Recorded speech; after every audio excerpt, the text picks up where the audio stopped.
नमस्कार, आप देख रहे हैं कशिश न्यूज का डिजिटल प्लेटफॉर्म और मैं हूं आपके साथ दीपक राजमल। तो चलिए आज दिन भर की 5 बड़ी खबरों से आपको रूबरू करवा देते हैं। और अगर दिन भर की सबसे बड़ी खबर की बात करें तो जम्मू कश्मीर से धारा 370 हटाने के 23 याचिकाओं पर सुनवाई करते हुए सुप्रीम कोर्ट ने सुप्रीम मुहर लगा दी है। मोदी सरकार के फैसले पर कहें तो सुप्रीम मुहर लगा दी है। 370 हटाने के केंद्र सरकार का फैसला बरकरार अब रहेगा, सुप्रीम कोर्ट ने ये कहा है। साथ ही आपको बता दें कि सुप्रीम कोर्ट की 5 जजों की संवैधानिक पीठ ने यह फैसला सुनाते हुए स्पष्ट कर दिया कि आर्टिकल 370 अस्थायी प्रावधान था।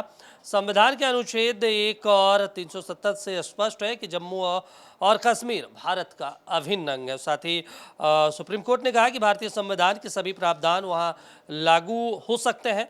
कोर्ट ने कहा कि हम आर्टिकल 370 को निरस्त करने के लिए जारी राष्ट्रपति के आदेश को वैध मानते हैं। साथ ही हम लद्दाख को केंद्र शासित प्रदेश बनाने के फैसले की वैधता को भी बरकरार रखते हैं। साथ ही केंद्र सरकार से कहा गया है सुप्रीम कोर्ट के द्वारा कि 30 सितंबर 2024 तक वहां पे विधानसभा चुनाव करवाए जाए, साथ ही राज्य का दर्जा बहाल किए जाए।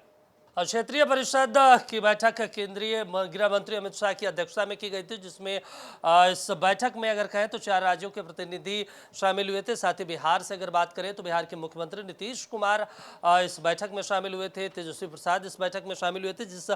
अब इस बैठक के बाद अब जनता दल यूनाइटेड कहें तो पूरी तरीके से सक्रिय हो गई है।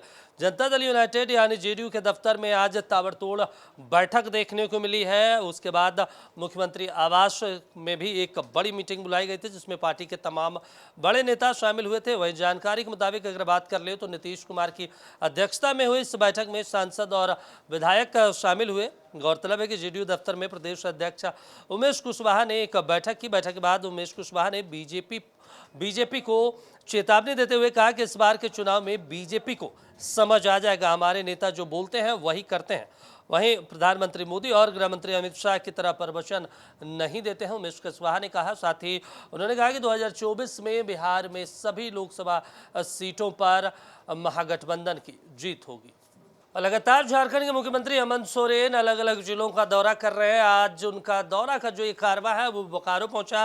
बोकारो के चास प्रखंड के सोनाबाद में आपकी योजना आपकी सरकार आपके द्वार कार्यक्रम में मुख्यमंत्री हेमंत सोरेन ने जिला वासियों को 168 करोड़ 21 लाख की योजनाओं की सौगात दी है, जिसमें अगर बात करें तो 49 करोड़ 23 लाख 29 हजार की योजनाओं का उद्घाटन और करीब 118 करोड़ 98 लाख 58 हजार रुपए की योजनाओं का शिलान्यास किया गया। इस दौरान मुख्यमंत्री हेमंत सोरेन ने प्रधानमंत्री मोदी पर जमकर निशाना साधा। सीएम हेमंत सोरेन ने कहा कि केंद्र सरकार के ऊपर 1,36,000 करोड़ रुपए बकाया है। अगर वो राशि मिल जाता तो ये राज्य जो है गरीबी इस राज्य में नहीं रहती और जो हम 1,000 रुपये पेंशन देते हैं उसे 2,500 कर सकते थे।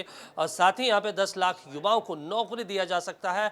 और लातेहार पुलिस लगातार अपने जिलों में अपराधियों की खोजबीन कर रही है और आज से खोजबीन में 3 बड़े अपराधियों पर बड़ी कार्रवाई की गई है। आपको बता दें लातेहार पुलिस ने बड़ी कार्रवाई करते हुए 3 अपराधियों को गिरफ्तार कर लिया है। इनके पास से 29 मोबाइल फोन 25 सिम कार्ड समेत कई उपकरण और दस्तावेज जब्त किए गए हैं। वहीं एसपी अंजनी अंजन ने कहा कि केरला लॉटरी के नाम से ठगी का मामला सामने आया था, जिसका खुलासा करते हुए एसआईटी का गठन किया गया था। वहीं तकनीकी शाखा की मदद से 3 अपराधियों को दबोचा गया था। उन्होंने कहा कि इस अपराध में कई अन्य लोग और भी शामिल हैं। ये बात सामने आई है, जिन्हें गिरफ्तार करने के लिए लगातार पुलिस छापेमारी कर रही है। बिहार सरकार ने 8 डीएसपी को एएसपी में प्रोन्नति किया है। आपको बता दें कि इसको लेकर बिहार सरकार के सामान्य प्रशासन विभाग की तरफ से एक अधिसूचना जारी कर दी गई है। अगर बात कर ले तो सरकार की तरफ से जारी अधिसूचना के मुताबिक सरकार ने अस्थायी स्थानापन्न कार्यकारी व्यवस्था के तहत बिहार पुलिस सेवा के इन पदाधिकारियों को अपर पुलिस अधीक्षक के वेतमान स्तर 12 के अस्थायी स्थानापन्न कार्यकारी प्रभार दिया गया है। वहीं अगर बात कर ले तो सरकार ने प्रवेंद्र भारती, प्रेमचंद सिंह, रहमत अली, शेख मोहम्मद अलाउद्दीन, संजय कुमार पांडे, प्रेम सागर और रामपुकार सिंह को डीएसपी से एएसपी बना दिया है। तो अभी के लिए 5 खबरों में बस इतना ही। आप देखते रहिए कशिश न्यूज। नमस्कार।